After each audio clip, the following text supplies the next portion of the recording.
एकदा होळीच्या दिवशी ट्रेनने प्रवास करताना एक वहिनी भेटली आणि मग वहिनीचं काय झालं या कथेत त्याचा आनंद घेणार आहोत.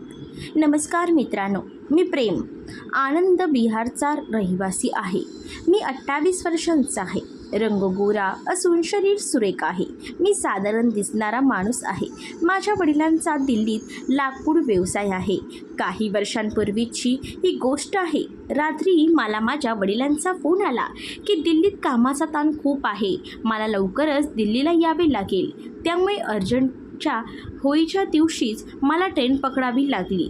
मी आनंद विहार जनसाधारण एक्सप्रेसने दानापूरहून दिल्लीला जात होतो. ही ट्रेन एक स्पेशल ट्रेन होती जी नुकतीच सुरू झाली होती आणि कोणालाच त्याची माहिती नव्हती. मी तुम्हाला आधीच सांगितले की ही घटना होळीच्या निमित्ताने होती. होळीच्या दिवशी मी दिल्लीला जाणार होतो. दुपारी 2:30च्या सुमारास ट्रेन स्टेशनवर आली आणि घाईघाईत मी रिझर्वेशन केलं नव्हतं, म्हणून मी चांगली जागा शोधून ट्रेनमध्ये खिडकीच्या सीटवर बसलो. ट्रेन सुटायच्या 10 मिनिटे आधी माझ्यासमोर खिडकीजवळ एक अतिशय सक्रिय वहिनी येऊन बसली. तिच्याकडे बघून तिचं वय 30-32 वर्ष असेल असे वाटलं. वहिनीचा रंग गोरा होता आणि तिचे मोजमाप 34-38-34च्या आसपास होते.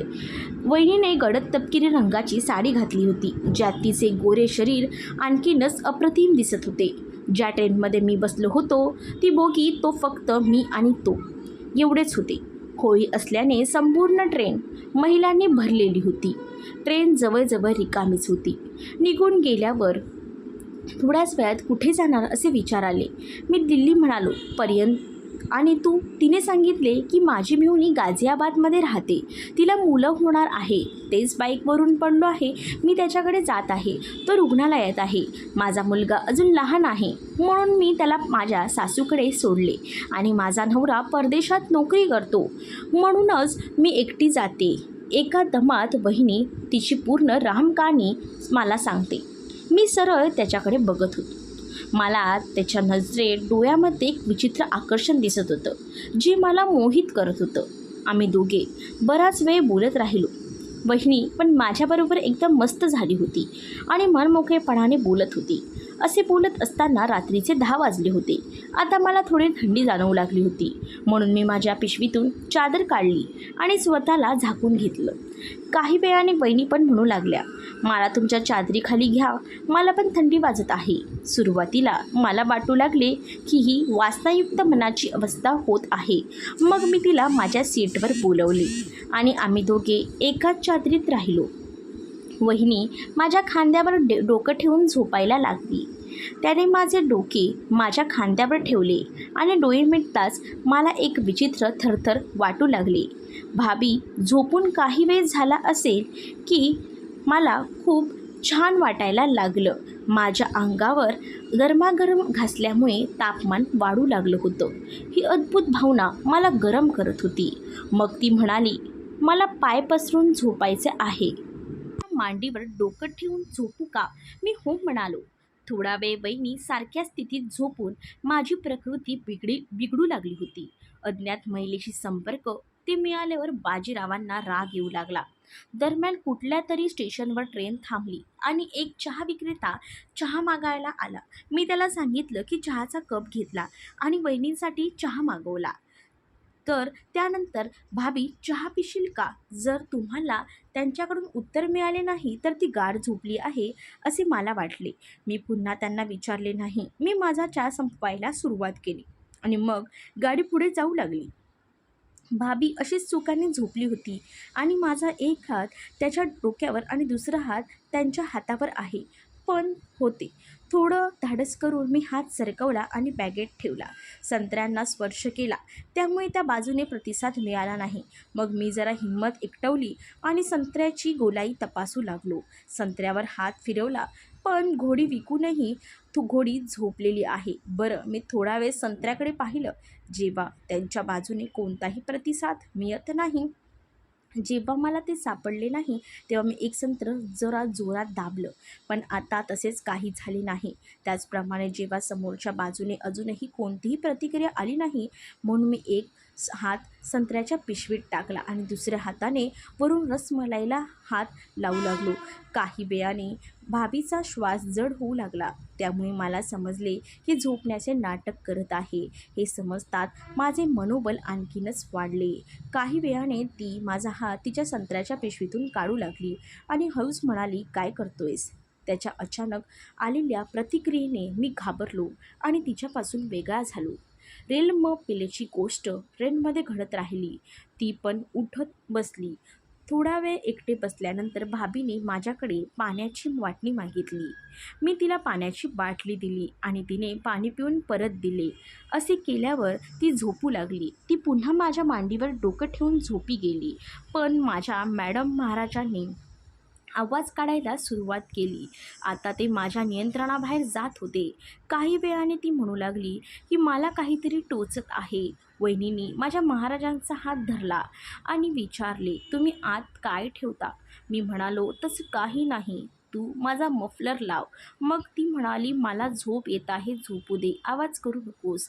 मी जरा घाबरलो. आता मी पण खिडकीकडे डोकं ठेवून आरामात झोपलो. थोड्या वेळाने महाराजांसोबत काहीतरी घडतंय हे लक्षात आलं. भाभी एका हाताने डोक्याखाली दाबून झोपल्या होत्या आणि दुसऱ्या हाताने महाराजाचे निरीक्षण करत होत्या.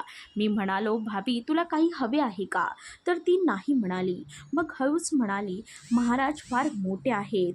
मी म्हणालो, की "तुला काही हवे आहे का?" मग हळूच म्हणाले, "महाराज फार मोठे आहेत." मी विचारलं की तो दाबला आणि म्हणाले, "हे महाराज मला टोचत आहेत." मला त्यांची इच्छा समजली आणि म्हणालो, "तुम्हाला त्यांचे दर्शन होईल." यावर त्या काही बोलल्या नाहीत. काही वेळाने ती चैन ओढत असल्याचे मला दिसले. मी झोपेचे नाटक करू लागलो. भाभीने माझी जीभ काढली होती आणि झोपलेल्या महाराजची छेड काढत त्यांचा अपमान केला होता. महाराज आता रागाने शिस्कार करू लागले आणि उभे राहू लागले.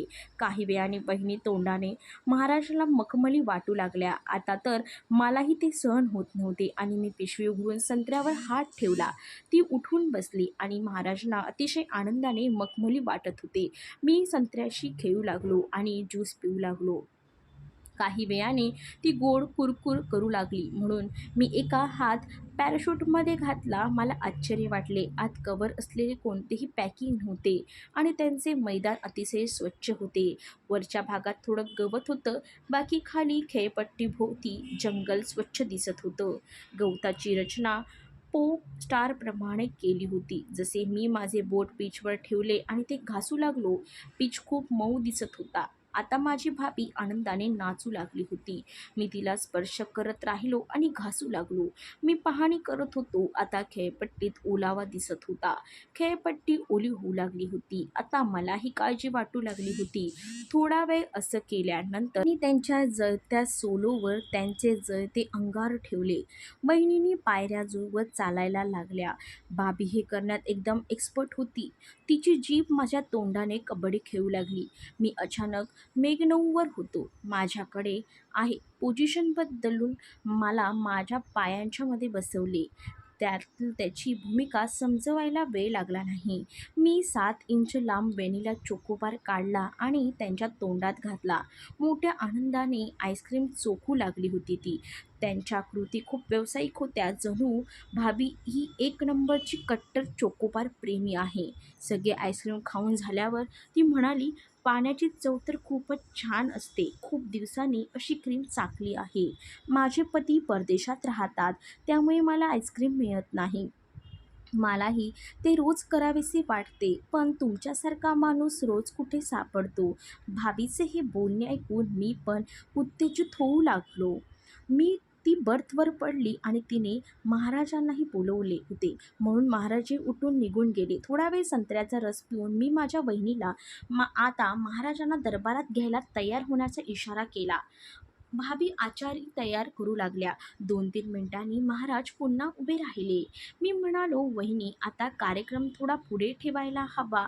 वहिनी डोळे मिचकावून म्हणाल्या, "म्हणायचे काय?" मी म्हणालो, "तुमचा दरबार उघडा आणि महाराजांना आत बसवा. ती हसली आणि आसनावर विसावली आणि पाठीवर झोपली आणि दरबार उघडणार होता. भाभीने दरबारचे गेट उघडले. मी सुद्धा क्षणाचाही विलंब न लावता राजाला तयार केली आणि दरबाराच्या दारात चढउतार करू लागलो. ती आनंदाने संपूर्ण दरबार हादरवत होती. काही वेळाने तिच्या तोंडून आवाज आला, राजा, आता मला त्रास देऊ नकोस, लवकर या. आता अजिमोशान शहेनशाह दरबारात शिरू लागला. त्याचे डोके आत गेल्यावर ती ओरडू लागली, महाराज सावकाश. त्याच आवाजावरून मला असे वाटले की जणू काही वर्षभर न्यायालय बंद आहे, त्यामुळे दरवाजा कडक झाला होता. मग मी महाराजांना बाहेर काढले आणि पुन्हा पूर्ण ताकद दिली. संपूर्ण राज्य गादीवर ढकलले आणि वहिनीच्या तोंडून एक जोरदार किंकाळी बाहेर पडली. काही क्षणांनी महाराजांनी दरबारात आपले स्थान निर्माण केले होते आणि भाभी आनंद होऊ लागल्या. ती न्यायालयात साथ देत होती. महाराजच्या दरबारात राजे सिंहासनावर उडी मारून सुमारे 10 मिनिटे स्थिती बदलली. आता थोडी महाराजांसमोर तयार उभी होती. ती घोडी बनली. महाराज मागून बसले आणि जोमाने घोड्यावर स्वार होऊ लागले. 15 मिनिटात महाराजाचा घाम फुटला. ते थकले आणि खाली उतरले. घोडीही आज थकली होती. अशा रीतीने रात्रीचा तो संपूर्ण प्रवास आमचा रेलमेप प्रवास राहिला. कार्यक्रम 3 वेळा पूर्ण झाला. तोपर्यंत पहाटेचे 4 वाजले होते. आम्ही आमचे कपडे ॲडजस्ट केले आणि समोरासमोर बसलो आणि आमच्या मुक्कामाला पोचणार होतो म्हणून एकमेकांशी बोलू लागलो. ट्रेन सुटण्यापूर्वी वहिनीने माझा नंबर मागितला आणि लवकरच पुन्हा भेटण्याचे वचन दिले. मला माझा नंबर माझ्या वहिनीसोबत शेअर करताना खूप आनंद झाला. मित्रांनो, तुम्हाला ही कहाणी आवडली असेल तर व्हिडिओला लाईक करा. चॅनलला सबस्क्राईब केल्याशिवाय पुढे जाऊ नका.